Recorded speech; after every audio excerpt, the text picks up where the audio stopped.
Good morning students, this is Satish Kumar and in this video we will be discussing about soil erosion, soil pollution, soil conservation and few questions from the exercise.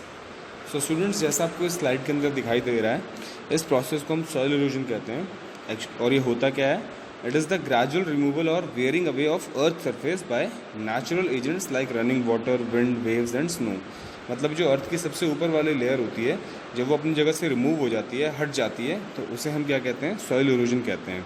ये एक destructive process है, मतलब ये कोई बहुत अच्छा process नहीं है, बहुत ख़राब प्रोसेस है और इसकी वजह से जो टॉप सॉइल होती है वो अपनी जगह से क्या हो जाती है? हट जाती है और उस पर्टिकुलर जगह पे जहाँ से भी टॉप सॉइल हटती है, फिर वो जो जगह होती है बची हुई वो काफ़ी इनफर्टाइल और अनसूटेबल हो जाती है फार्मिंग के लिए। मतलब वहाँ पे कोई प्लांट ग्रो नहीं कर पाएगा अच्छे से, क्योंकि जो ह्यूमस वगैरह और जो इंपॉर्टेंट न्यूट्रिएंट्स होते हैं, जो मिनरल्स वगैरह होते हैं, वो हमारी टॉप सॉइल के अंदर होते हैं और वो तो इरोजन की वजह से हट गई है।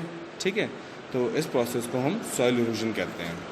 इसके बाद नेक्स्ट आ जाता है हमारे पास सॉइल पोल्यूशन। जैसा आपको स्लाइड के अंदर दिखाई दे रहा है कि जब बहुत सारे केमिकल्स को या और पॉल्यूटेंट्स को सॉइल के ऊपर डंप किया जाता है, जो निकला हुआ जो फैक्ट्री से वेस्ट होता है, तो उसकी वजह से क्या होता है? सॉइल पोल्यूशन होता है।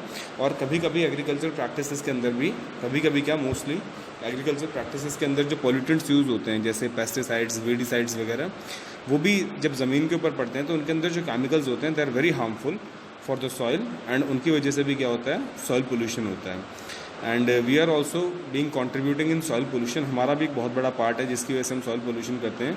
हमारा जो जितना भी एक्सक्रीशन होता है, जो गंदगी वाला पार्ट हमारी बॉडी के अंदर होता है, उसे हम सॉइल के ऊपर डायरेक्टली और इनडायरेक्टली तरीके से फेंकते हैं और प्लास्टिक वेस्ट जो हम यूज़ करते हैं उसको फेंकते हैं, जिसकी वजह से सॉइल पोल्यूशन होता है। और एक इम्प्रॉपर तरीके से जो हमारा सीवेज ट्रीटमेंट और जो स्लज होता है वो भी पूरा का पूरा सॉइल पे जा करके उसे क्या करता है? पॉल्यूट बना देता है। नेक्स्ट आता है हमारे पास, अब क्योंकि सॉइल इरोजन और पोल्यूशन अगर बहुत टाइम तक होता रहा तो इसकी वजह से क्या होगी? पूरी सॉइल बर्बाद हो जाएगी और कहीं पर भी ऐसी लैंड बाकी नहीं रहेगी कि जहाँ पर बहुत अच्छे से फार्मिंग हो सके या क्रॉपिंग हो सके। तो इसके लिए ज़रूरत पड़ती है हमें सॉइल कंजर्वेशन की, मतलब सॉइल को बचाने की। तो इसके अंदर क्या करते हैं हम? कुछ ऐसी टेक्निक्स यूज़ करते हैं जिसकी वजह से जो इरोजन और ये पोल्यूशन वाली जो चीज़ें हैं ये मिनिमाइज़ हो सकें या कम से कम हो सकें। ठीक है, जिसकी वजह से हमारी सॉइल क्या रहे? बची रहे, उसके अंदर जो न्यूट्रिएंट्स हैं वो बने रहें and for the healthy growth of our plants.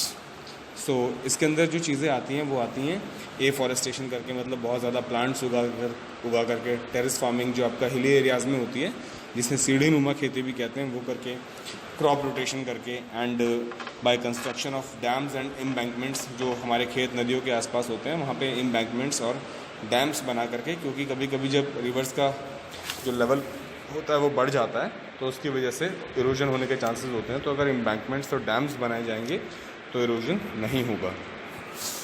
अब स्टूडेंट्स हमारे पास आ जाते हैं मल्टीपल चॉइस क्वेश्चंस एक्सरसाइज में। So question number first is, which one of the following organism contribute to soil formation? इनमें से कौन सा ऑर्गेनिज्म सॉइल फॉर्मेशन में हेल्प करता है? क्या वो बैक्टीरिया है, is it fungi, is it earthworm और ऑल ऑफ दीज? आपको पता है कि ये सारे के सारे ऑर्गेनिजम्स ही आपका सॉइल फॉर्मेशन में हेल्प करते हैं। So the answer is D, all of these for question number 1। Then question number second, dash is called the breakup of rocks by agents like temperature changes, wind and rain. किसकी help से, मतलब इनमें से किस agent की वजह से, जिन agents की वजह से जो रॉक टूटती है उस प्रोसेस को हम क्या कहते हैं? तो उस प्रोसेस को हम विदरिंग कहते हैं।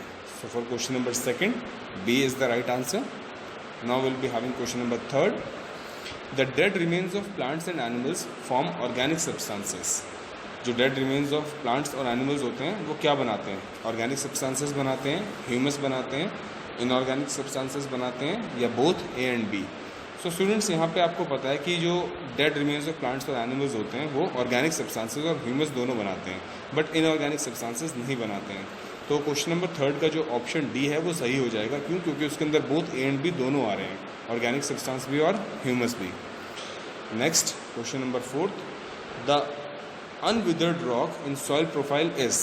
जो अनविदर्ड मतलब जो बिना टूटी हुई रॉक होती है, जो टूटी हुई नहीं होती है, वो कौन सी होती है? Is it bed rock, is it parent rock, is it D horizon और ऑल ऑफ दीज? आपको पता है कि जो सबसे नीचे वाली जो लेयर होती है, जिसे बेड रॉक, डी होराइजन या पेरेंट रॉक, तीनों नाम सेम ही चीज़ के हैं, वो अनविदर्ड होती है। So the answer will be option D, all of these.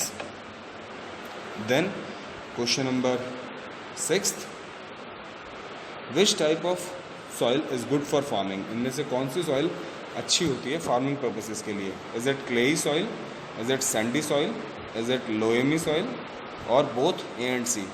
तो आपको पता है कि क्लेई और सैंडी में की तो प्रॉपर्टीज़ इतनी सूटेबल नहीं होती है फार्मिंग के लिए, so will be taking loamy soil as good for farming. So option C will be the right answer for question number 6, loamy soil. Now will be coming to question number 7. The process of removal of top soil by running water and wind is known as. जो top soil होती है, ठीक है, उसके ऊपर से जो removal होता है आपका वाटर और विंड की वजह से, जस्ट अभी हमने डिस्कशन किया है उसके बारे में, तो वो क्या होता है? That is known as soil erosion. So for question number 7 the right answer will be option C, soil erosion. Now will be coming to question number 8. Which of the following causes soil pollution? इनमें से किसकी वजह से soil pollution होता है majorly? So is it insecticides, is it manure, is it fertilizer, और both A and C? क्योंकि आपको पता है जो मैन्योर होता है उसकी वजह से तो सॉइल पोल्यूशन होता नहीं है. बाकी इंसेक्टिसाइड्स की अगर बात करें तो वो भी केमिकल्स होते हैं, और फर्टिलाइजर्स की बात करें तो वो भी केमिकल्स होते हैं. So for question number 8 option D will be the right answer, that is both A and C, insecticides और फर्टिलाइजर्स, जो आपके ऑप्शन डी के अंदर है. Now question number 9. Water holding capacity is least in. सबसे कम वाटर होल्ड करने की कैपेसिटी किसके अंदर होती है? Is it loamy, is it clay, is it sand, और इज़ इट ह्यूमस? आपको पता है सैंडी सॉइल के अंदर सबसे कम वाटर होल्डिंग कैपेसिटी होती है. So the for question number 9 option C will be the right answer, that is sand. Then question number 10. Which of the following is not eco friendly? इनमें से कौन सी चीज़ इको फ्रेंडली नहीं है? Is it paper, is it cloth, is it wood, और is it plastic? तो आपको पता है बाकी तीनों चीज़ें बायोडिग्रेडेबल हैं, पेपर, क्लोथ और वुड. बस एक प्लास्टिक ऐसी चीज़ है जो इको फ्रेंडली नहीं है, क्योंकि वो नॉन बायोडिग्रेडेबल है और वो क्या करती है? एनवायरनमेंट को पोल्यूट करती है.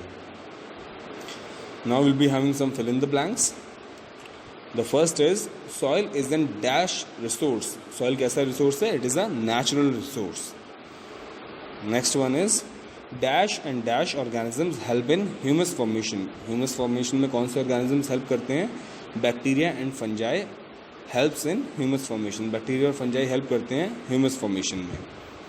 Now the third one is for soil formation to take place bare rocks initially need to breakup as a result of weathering process. Soil formation कैसे होता है? किस प्रोसेस की वजह से होता है? विदरिंग की वजह से होता है. विदरिंग आएगा यहाँ आपका फिल इन द ब्लैंक में, ठीक है. Next, top soil is dark in colour due to the presence of. Top soil का कलर ब्लैक क्यों होता है? क्योंकि वहाँ पे क्या प्रेजेंट होता है? ह्यूमस प्रेजेंट होता है. ह्यूमस की प्रेजेंस की वजह से जो टॉप सॉइल होती है उसका कलर कैसा होता है? डार्क होता है, ब्लैक होता है. Then question number 5. The dash present in soil serve as useful nutrients for growth and development of plant body. कौन सी चीज़ें प्रेजेंट होती है सॉइल के अंदर जो यूजफुल न्यूट्रिएंट्स की तरह एक्ट करती हैं? सो दे आर मिनरल्स. जो मिनरल्स प्रेजेंट होते हैं सॉइल के अंदर वो यूजफुल न्यूट्रिएंट की तरह एक्ट करते हैं प्लांट्स की ग्रोथ और डेवलपमेंट के लिए. Dash is produced by mechanical withering of rocks and get deposited in river beds. तो क्या चीज़ मैकेनिकल विदरिंग ऑफ रॉक्स की वजह से क्रिएट होती है जो रिवर बेड्स में जमा हो जाती है जाके? उसे हम रॉक फ्लोर कहते हैं. ROCKFLOUR, rock flow. Now question number 7. Dash soil is a mixture of clay and sand. तो कौन सी सॉइल जो होती है वो मिक्सचर से बनती है क्ले और सैंड के? It is mountain soil is a mixture of clay and sand. Now the 8th question. Water logging takes place in dash soil. Water logging किस टाइप की सॉइल में होता है? It is happening in clayey soil. जो water logging होता है वो clayey soil के अंदर होता है. Now question number 9. Pesticide is a soil dash. Pesticide क्या है? एक सॉइल का पोल्यूटेंट है जो उसको पोल्यूट करता है. Now the last one in the fill in the blanks. Soil dash an effort practised by all humans to prevent soil from erosion and help maintain its fertility and conductivity. तो soil को क्या चीज़? Conservation soil का, ठीक है, एक effort है जिसकी वजह से हम सॉइल को बचाते हैं. Okay students, thank you for listening me so far.